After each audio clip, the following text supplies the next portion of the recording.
convidando que você abra a sua Bíblia no livro de 2 Samuel, capítulo de número 23.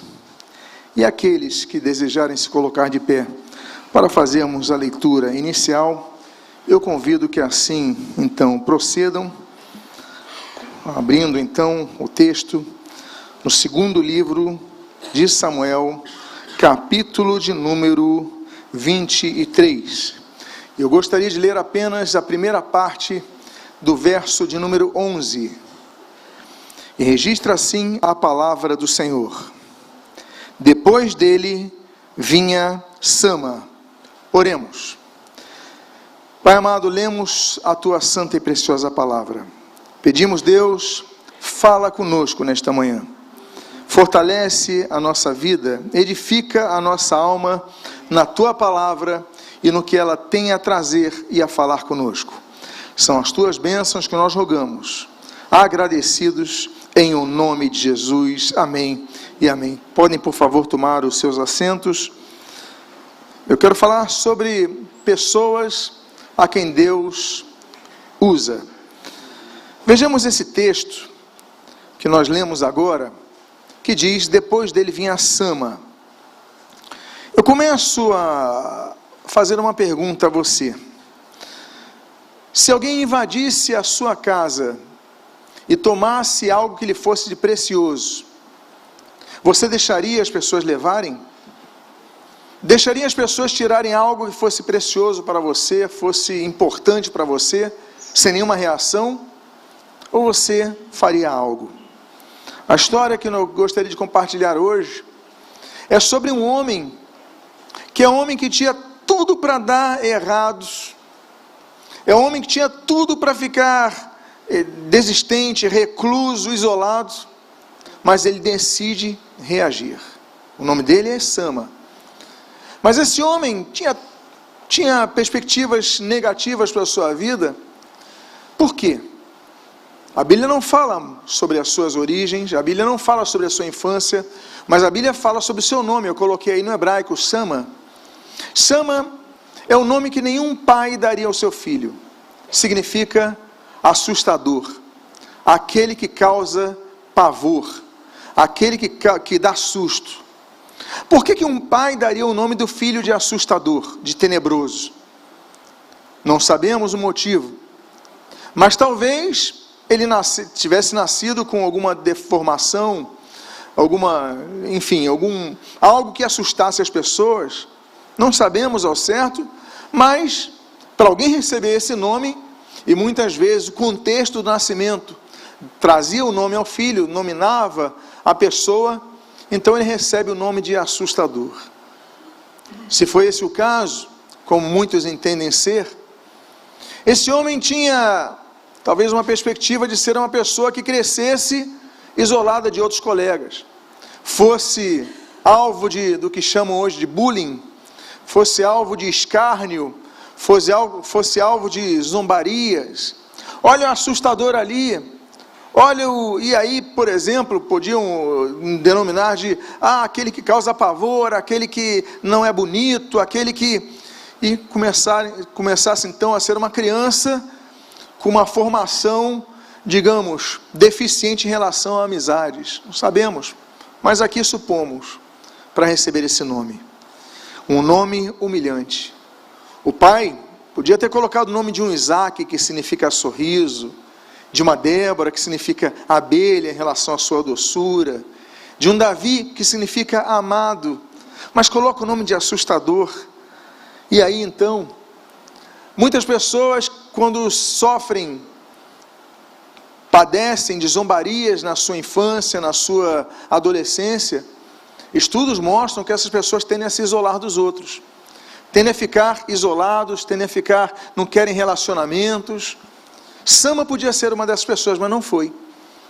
Sama podia pegar como justificativa: olha, ninguém gosta de mim, ninguém me quer, as pessoas só zombam de mim, nem meus pais me deram amor por causa desse nome que me deram, apavoroso, tenebroso, então quero me isolar de todos. Mas Sama, ele se torna alguém muito importante na história de Israel. A Bíblia fala dos valentes Davi, 30 valentes Davi. Davi era um homem que tinha o reino, Davi era um homem que tinha uma grande capacidade. E Davi tem 30 homens que são chamados valentes Davi. E os 3 principais, José-Basebete, Eleazar e Sama. De todo o reino, Sama se destaca. Ele não desiste, ele enfrenta. E é sobre ele que eu quero falar, de uma pessoa que era desprezada e se torna um dos 3 grandes de Davi. O texto continua dizendo, no mesmo versículo, então depois dele Sama, filho de Agé. Agé, no hebraico Agé, significa eu aumentarei. Olha o nome do pai. A diferença do que Agé dá para o seu filho de tenebroso, de assustador, de pavoroso, ele recebe de seu pai diferente. Eu aumentarei, eu vou crescer, ele vai crescer, ele vai aumentar, ele vai ser alguém grande. Uma outra perspectiva de vida teve o pai de Sama. E aí nós começamos a entender o seguinte, que quando Sama cresce, quando Sama vai desenvolvendo, apesar de todas as dificuldades que ele possa ter enfrentado, ele se lembra que no seu sangue existe uma herança de quem aumenta. Eu quero dizer para você que Deus pode aumentar coisas na sua vida, independentemente da sua formação, independentemente das desvantagens que você possa ter tido na sua infância, na sua adolescência, na sua juventude, na sua vida adulta, não importa. Deus pode acrescer, Deus pode aumentar. Agé, ele é filho de Agé, ou seja, há perspectiva de crescimento, você pode crescer. Você não precisa ficar isolado, se lamuriando a vida inteira por uma situação. Você pode buscar aquilo e falar, mas Deus me dá força e eu vou aumentar, eu vou crescer. E você pode desenvolver seus talentos fazendo cursos, você pode desenvolver seus dons espirituais, aplicando-os na vida da igreja, você pode crescer. Mas o que você não pode fazer é se esquecer que você é filho de Agé. Você é filho de quem aumenta, de quem faz crescer. Você é filho de Deus. Então, eu sou um Sama, eu sou um tenebroso, eu sou um pavoroso, eu tenho desvantagens, eu tenho limitações. Não, mas eu sou filho de Agé. Ele vai aumentar, eu vou crescer, eu vou desenvolver. Meus amados irmãos, nós não nascemos para sermos meros observadores da história. Nós nascemos para fazer a história. Nós não apenas estamos aqui para aplaudir ou criticar os que fazem história. Nós estamos aqui para fazer história, fazer a diferença em nossas vidas e na vida de outros. Mas se você não enxerga isso em si próprio, como é que você vai enxergar a sua atuação na vida de outros? Sama, ele enxergou o seu valor. E mesmo seus pais não tendo enxergado o valor nele, ele enxergou o valor nele. E ele foi o 3º maior valente de Davi.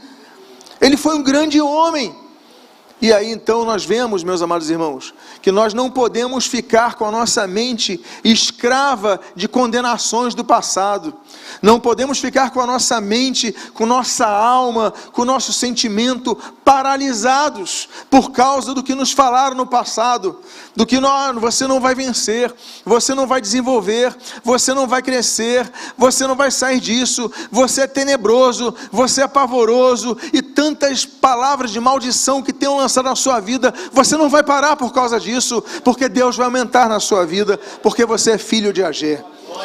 Você é filho daquele que aumenta. Você é filho de Deus. Mas eu só tenho uma botija de azeite, mas Deus vai multiplicar o azeite. Mas eu só tenho 5 pães e 2 peixes, mas Deus vai multiplicar os pães e os peixes. Não importa o que você tenha na mão, o que importa é o que você tenha na sua mente, no teu espírito, no teu coração. É que Deus olha para você, e se você lembrar que o seu nome é eu sou um tenebroso, lembre-se do seu sobrenome, mas eu sou filho de Agé, eu sou Benagué, eu sou uma pessoa que vai crescer. Então é momento de você romper isso, porque há pessoas que apenas estão esperando alguém motivá-los para fazerem algo. Não, você já tem aquele que te motiva, que é o Espírito Santo. Você espera uma palavra de incentivo para você sair do lugar? Não. Você já tem Deus no teu coração. Você então saia do lugar e avance. E saia, pare de se lamuriar, faça a história, mude. E aí então o texto continua dizendo, nesse mesmo versículo 11, que diz, depois de Eliezer, veio Sama, filho de Agé, mas o texto coloca outra palavrinha que eu extraio aqui do hebraico, o Hararita. Hararita vem do hebraico Harari, Har é montanha, Harari das montanhas. A montanha na simbologia bíblica não é por acaso que a Bíblia vai citar a origem dele. Eles vieram das montanhas, eles não eram do vale, não eram da planície, eram das montanhas.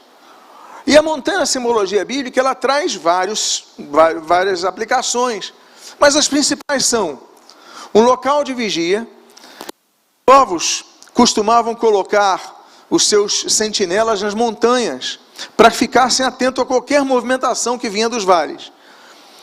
Então, um local de vigilância. Segundo símbolo que nós podemos extrair das montanhas, é um local de relacionamento com Deus.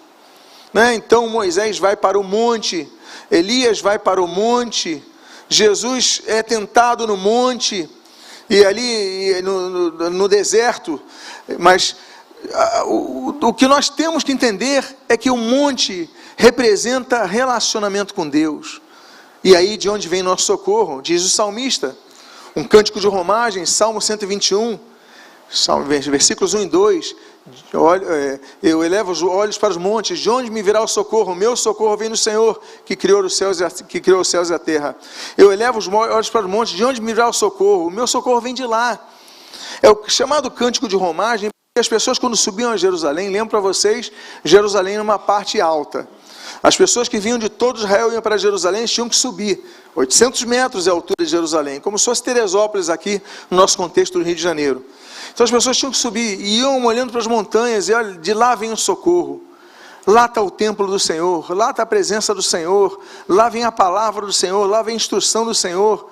Então, lá vem o meu socorro está no Senhor, mais nos montes, mas eu elevo meus olhos para os montes. Então, é a concepção, é esse pensamento, essa ideia do relacionamento com Deus. E aqui nós temos o fato de que esse homem era da montanha. Nos representa que a sua força, ela não era uma força que vinha apenas do seu psicológico, mas do seu relacionamento com Deus. Davi buscava os homens mais valentes, mas Davi era um homem temente a Deus. Davi é um homem que buscava agradar ao Senhor, e buscava estar cercado de pessoas assim. E esse homem era da montanha. Nós devemos ser pessoas araritas. Nós devemos ser pessoas das montanhas, onde vigiamos, observando os movimentos dos exércitos inimigos que procuram invadir a nossa terra, mas também nos relacionamos com Deus. Busca por relacionamento com Deus. Nós vivemos numa época que as pessoas não buscam a Deus. Estamos aqui na casa do Senhor porque buscarmos o Senhor, buscarmos a sua palavra, buscarmos a sua orientação, buscarmos a sua direção e, claro, o louvarmos e adorarmos. Estamos aqui para isso, reunimos-nos aqui para isso, estamos aqui juntos para isso, para louvar ao Senhor e ouvir a sua voz. Nós devemos buscar a Deus, sim, mas não apenas aqui. Nós devemos buscar a Deus todos os dias. Quando acordamos, ao dormirmos, em todo momento, orar sem cessar, que não precisa ficar orando o dia inteiro de joelhos, de olhos fechados, mas no trajeto para o trabalho, no momento do café, em algum momento você agradeça ao Senhor por algo, você peça ao Senhor direção, você peça que Deus lhe derrame sabedoria, e aí você então vai observando o agir de Deus, conduzindo a tua vida, porque você levantou os seus olhos para os montes, pedindo socorro ao Senhor. Nos momentos mais difíceis, nós devemos pedir socorro ao Senhor. E nos momentos que a vida parece que está estável, nós devemos erguer nossos olhos, pedindo ao Senhor a sua graça. Não devemos buscar ao Senhor apenas como fruto de um desejo pessoal. Ah, Deus, me ajuda.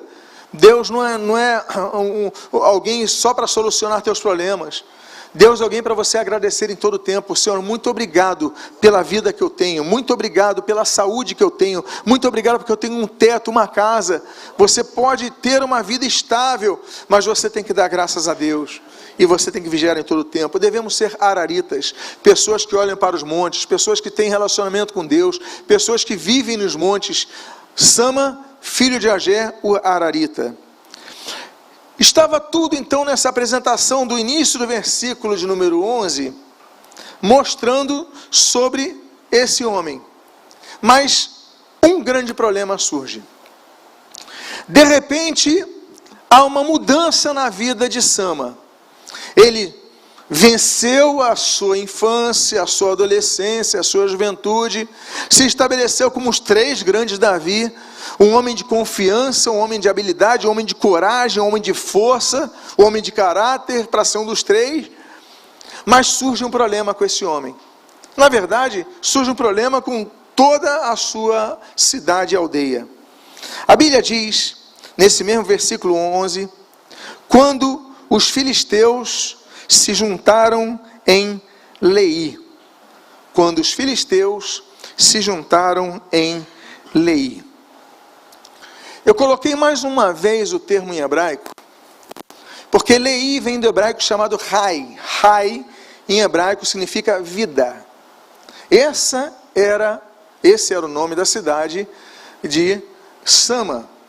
Esse era o nome da aldeia de Sama, do local onde Sama habitava. E os filisteus eram os inimigos do povo de Israel.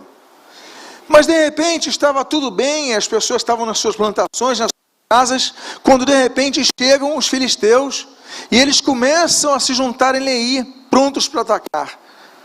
Eles estão vigilantes, eles estão atentos, mas chegam os filisteus e avançam com rapidez. Se juntaram em Leí. Os filisteus, inimigos, queriam tomar a cidade de Leí. Queriam tirar Leí, significa vida, aquilo que tem vida. Satanás, de repente, você tendo uma vida estável, de repente você tem uma vida espiritual solidificada, uma vida relacional edificada, uma vida familiar edificada, de repente, da noite para o dia, você recebe a notícia, os filisteus estão invadindo. Os filisteus estão invadindo a minha casa. Os filisteus estão invadindo a minha estabilidade profissional. Os filisteus estão invadindo a minha saúde. E de repente os filisteus começam a invadir aqui onde há vida, onde há Rai, onde há Leí. E eles começam a invadir, querendo então tomar aquilo que é precioso para você. Volto a dizer o que eu falei na introdução. O que você faria?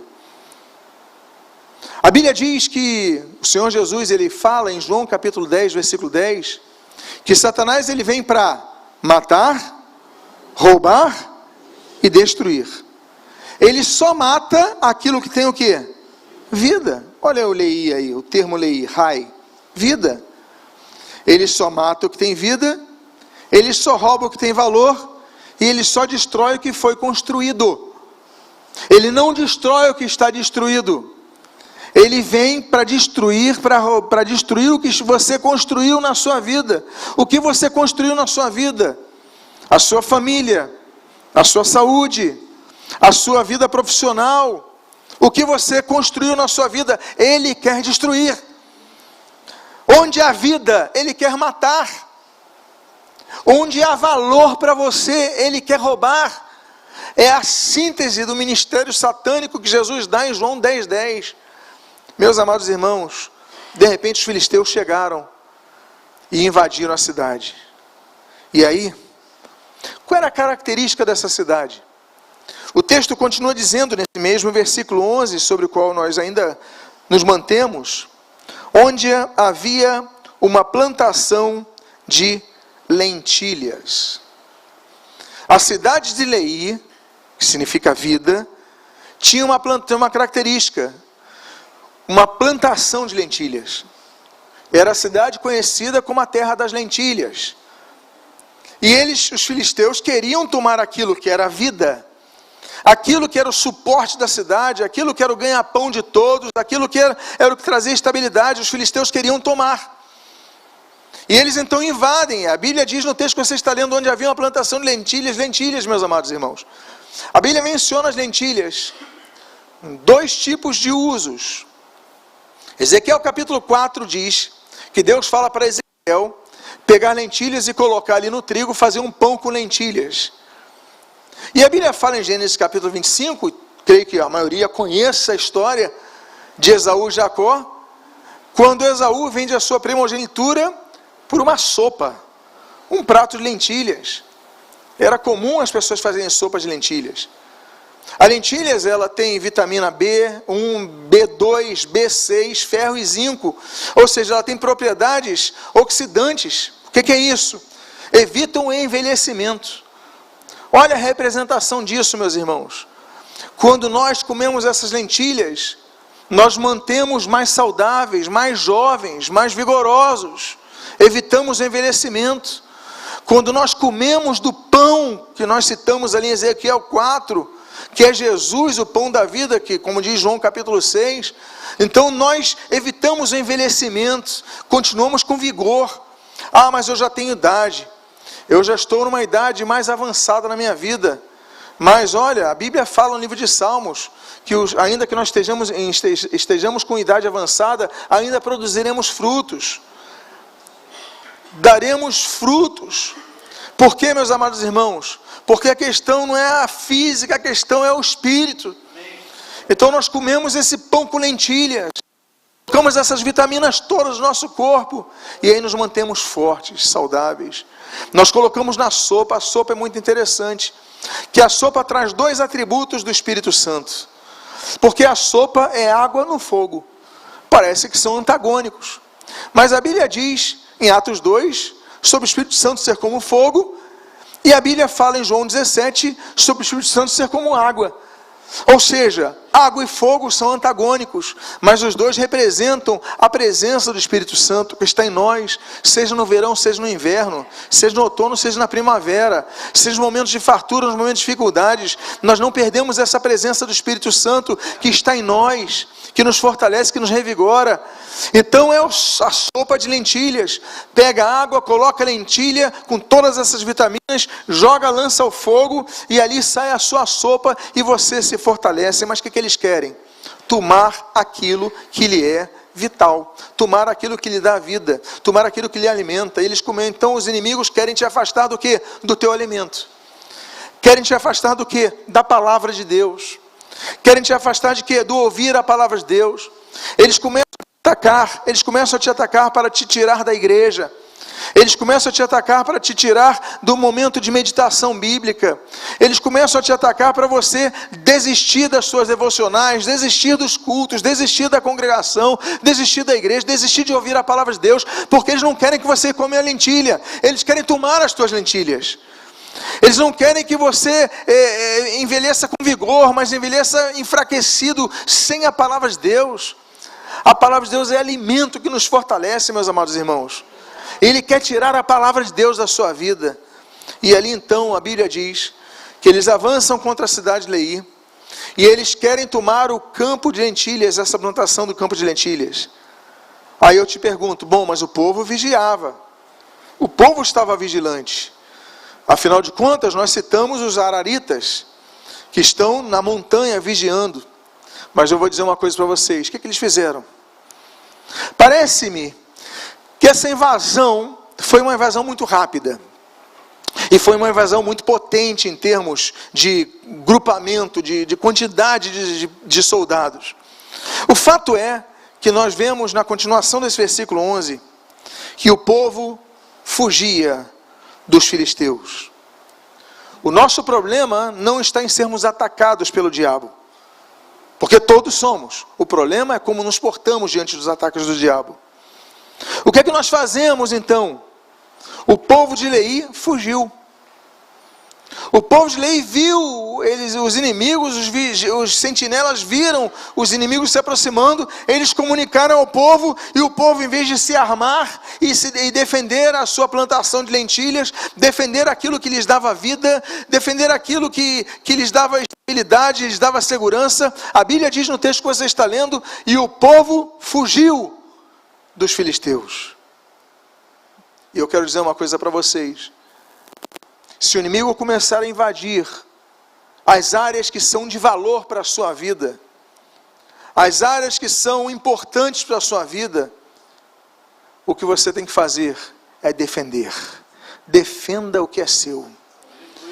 O campo de lentilhas não era dos filisteus, era dos habitantes de Leí, e os habitantes de Leí fugiram, entregaram o campo de lentilha. Não faça isso. Defenda o que é seu. Diga para a pessoa que está do seu lado: defenda o que é seu diante dos ataques.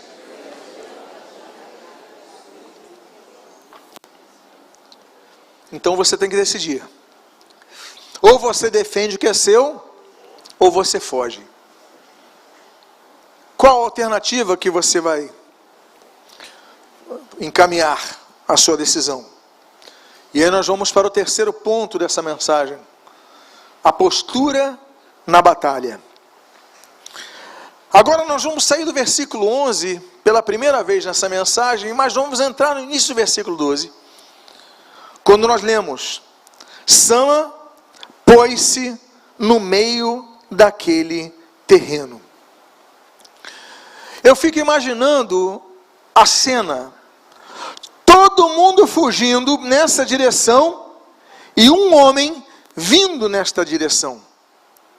A correnteza toda levando os peixes para uma direção e um peixe lutando para voltar para a direção. A Bíblia diz que enquanto a população fugia do campo de lentilhas de Leí, Sama se colocou no meio dele. Por quê?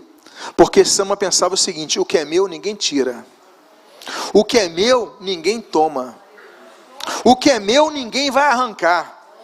Podem vir os filisteus, eu vou ficar no meio do campo de lentilha. Meus amados irmãos, as nossas igrejas, as igrejas de Cristo ao redor do mundo estão repletas de pessoas que querem vitória, mas não querem lutar pela vitória. Eles querem a vitória pronta, mas não querem defender o que Deus já lhes deu. O que Deus tem lhe dado de importante? O que Deus tem lhe dado de precioso? E a minha pergunta é: quando os ataques vêm, o que você tem feito? Você tem defendido o que Deus lhe deu? Você tem que pensar como Sama: o que Deus me deu, ninguém toma. O que Deus me deu, ninguém toma, porque eu vou defender isso. E eu pergunto: onde estão os Samas na igreja? Onde estão os Samas na igreja? Nós devemos ser como Sama. Se o inimigo vier tomar as nossas lentilhas, você fala: em Leí não vai tomar, porque aqui é a vida. As minhas lentilhas eles não vão tomar, porque são minhas. Então toda a cidade foge, mas um homem, olha só, não é por acaso que é um dos 3 valentes de Davi, recebe esse nome de valente Davi. Davi tinha um exército à sua disposição, tinha um exército, mas ele chama 3 dos maiores. Olha, José, Bassebete, Eleazar e Sama, que se colocou no meio do campo de lentilhas, era um homem de coragem. Poxa, mas vamos lembrar a formação dele, foi uma formação difícil. O pai colocou o nome dele de assustador. Provavelmente foi zombateado, foi ridicularizado, foi perseguido, virou alvo de escárnio de seus coleguinhas, mas não importa. Esse homem cresceu com uma coisa que ninguém podia tirar dele: coragem, força. Era um ararita. Meus amados irmãos, nós devemos ser como Samas. Se o inimigo vier tomar as nossas lentilhas, fala: a palavra de Deus ninguém tira. Ninguém vai me tirar do temor ao Senhor, ninguém vai me tirar da presença de Deus, ninguém vai tirar o que Deus me deu. Ninguém vai tirar. Ninguém vai tirar o que Deus colocou na sua vida. E aí então, o versículo número 12, nós lemos que Sama pôs-se no meio daquele terreno e o quê? Defendeu. Ter é diferente de manter. O povo tinha o campo de lentilhas, mas não lutou para manter o campo de lentilhas. Só mantinha o campo de lentilhas porque estava tudo tranquilo. Quando veio o vendaval do inimigo, abandonaram o campo de lentilhas. Ter é uma conquista que pode durar, pode demorar, pode ser difícil, mas depois que você tem outra conquista, que é a manter, a da manutenção. Todos desistiram, menos um. Qual é o nome dele? Sama. Sama não apenas se colocou no meio do campo de lentilhas. A Bíblia diz nesse texto que você está a ler: Sama o defendeu. Por quê? Porque ele entendia: o que é meu, ninguém toma. Eu vou defender o que Deus me deu. Defenda o que é teu. Defenda o que é seu. Diga mais uma vez para a pessoa que está do seu lado: meu irmão, minha irmã, defenda o que é seu.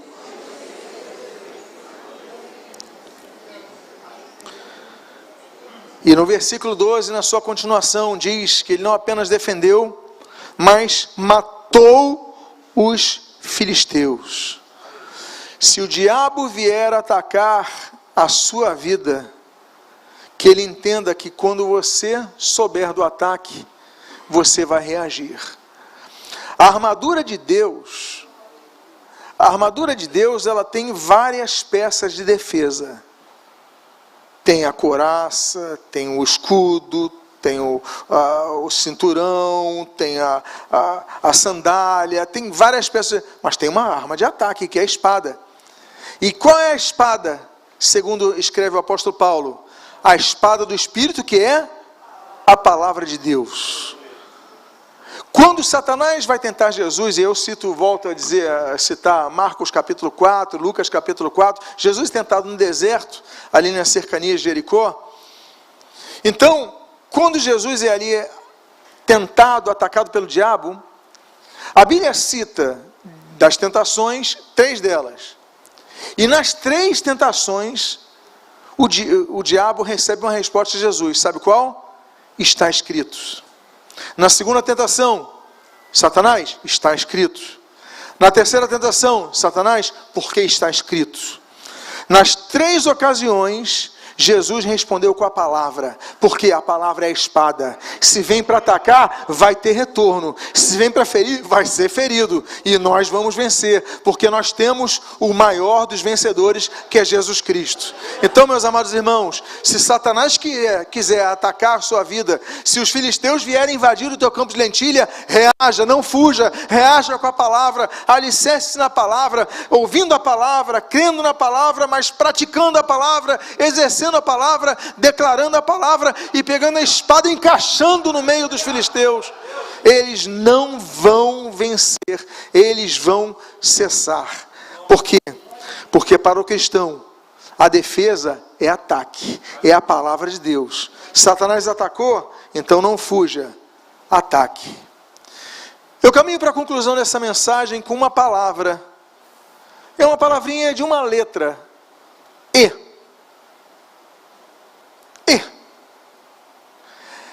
Essa palavra, ela vai ser o epílogo da nossa conclusão. Quando nós lemos no final do versículo 12, dos 2 versículos que trabalhamos nesta manhã, e o Senhor efetuou grande livramento. Há uma consequência à atitude de Sama. E é posterior. Sama, ele tinha a convicção no seu coração, ele colocou valor, onde as pessoas colocavam um valor parcial, ele colocou um valor pleno: meu campo de lentilhas, meu alimento, minha cidade, o que é meu, eu não vou desistir. Sama se coloca no meio, Sama defende, Sama mata os filisteus. Quando Sama faz tudo isso, em nenhum momento a Bíblia disse que Deus o levou para o meio do campo de lentilhas, e em nenhum momento a Bíblia disse que Deus lhe deu força naquele momento para matar os filisteus que estavam ali naquele campo de lentilhas. Em nenhum momento nós lemos que Deus lhe deu coragem naquele momento. São coisas que ele já nutria, são coisas que nós devemos desenvolver, são coisas que nós devemos manter, e valores nós devemos manter, princípios nós devemos manter. Ele tinha tudo isso, ele exerceu o que tinha. Mas agora nós vemos a atuação de Deus, e o Senhor efetuou o grande livramento, livrou aquela terra dos filisteus. Quando ele se posicionou. Nós devemos nos posicionar na batalha, nós devemos crer, nós devemos estar preparados, nós devemos manusear bem a palavra de Deus, e o Senhor vai efetuar grande livramento. Meus amados irmãos, é chegado o momento da oração. Eu convido a que vocês se coloquem de pé. E eu gostaria de fazer 2 orações aqui, mas a primeira delas é a você que está passando por um momento que você tem visto que os exércitos inimigos estão invadindo aquilo que lhe é precioso. Estão invadindo a sua vida. Cidade de Lei significa Rai, vida. Estão invadindo o seu campo de lentilhas. Eles estão invadindo, querendo tomar o que é precioso para você. Convido que todos fechem seus olhos nesse momento. E se você é uma dessas pessoas que está passando por essa situação, mesmo você que está ouvindo essa mensagem na internet, eu convido que você coloque a mão no seu coração nesse momento. Se você está passando por essa invasão dos inimigos na sua vida, eu quero fazer uma oração por você. E você colocou a mão no seu coração, desejar vir aqui à frente, eu convido que você saia do seu lugar, porque nossos irmãos vão interceder por você. Saia do seu lugar, vem aqui receber a oração da igreja. Vamos fazer desta manhã, deste momento, um momento de diferença em suas vidas. Vou pedir aos pastores que venham aqui à frente, vou pedir aos dirigentes de quarta-feira que venham aqui à frente, para ministrar sobre os nossos irmãos que vieram aqui na frente. Por quê? Porque eles, isso, venha mais para o meio, por favor, porque eles estão passando por um momento difícil. Eles estão vendo o inimigo se apropriando daquilo que é importante para eles.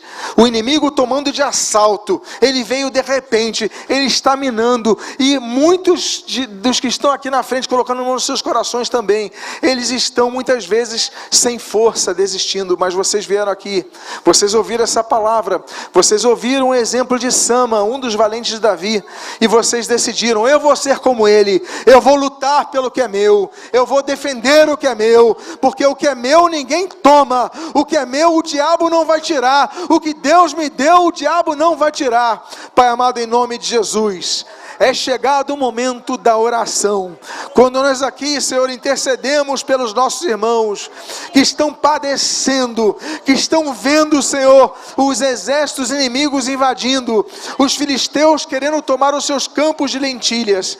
Pai amado, em nome do Senhor Jesus Cristo, nós agora intercedemos, Senhor, pedindo, Senhor, que esta palavra, ela seja guardada em seus corações, que em nome de Jesus, essas palavras, Pai, elas floresçam, elas produzam frutos, elas germinem sim, Pai, produzindo bons frutos, e que nós sejamos como Sama, que nos coloquemos no meio do campo de lentilhas, que nós defendamos o campo de lentilhas, e temos uma postura omissa, não temos uma postura desistente, Pai, mas nós possamos ir lá, e aqueles que abandonaram o campo de lentilhas, que possam ouvir essa mensagem, voltar ao meio do campo de lentilhas, se colocar no meio do campo de lentilhas.